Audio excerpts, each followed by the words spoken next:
Hello, my name is Connor Quinlan, and in this video I want to do a quick tutorial over how to get a unique landscape image.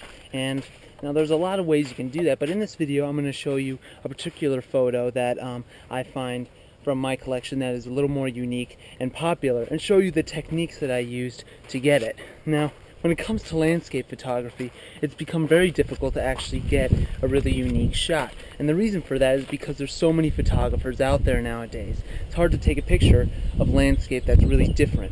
And instead of trying to find a place where there's different types of pictures to take, it's important to try and use different compositions or different tips and techniques in order to get a more unique shot.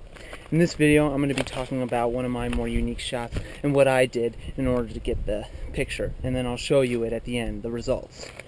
So, here we are at the place where I took the picture. It's in this area here, right in this cluster of saguaros.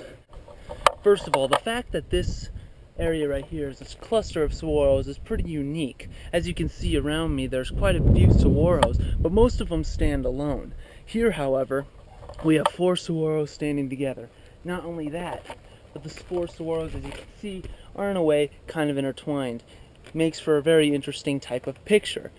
So what can you do here to get something a little more unique? Well, the normal tourist photographer, who really doesn't know what they're doing, would look at this, pick up their camera, and take a straight shot at it.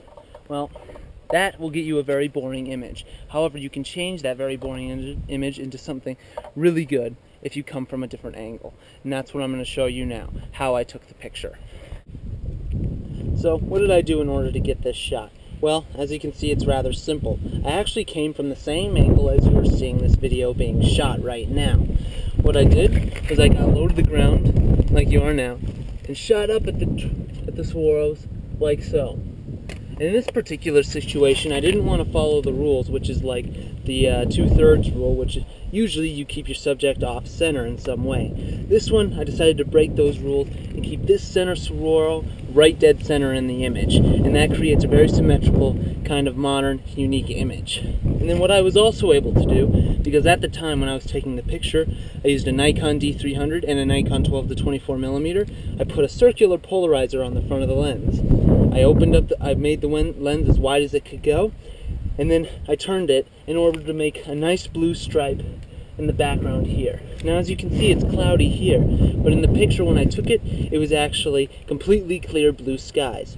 Now, partially cloudy, personally, in my opinion, is the best situation to take an upward picture when it comes to landscape photography, or pretty much any type of photography for that matter. But since it was a clear day, I decided to do something a little different by adding the circular polarizer, and it added a very cool blue stripe through the center of the image coming sideways, added for a very neat background.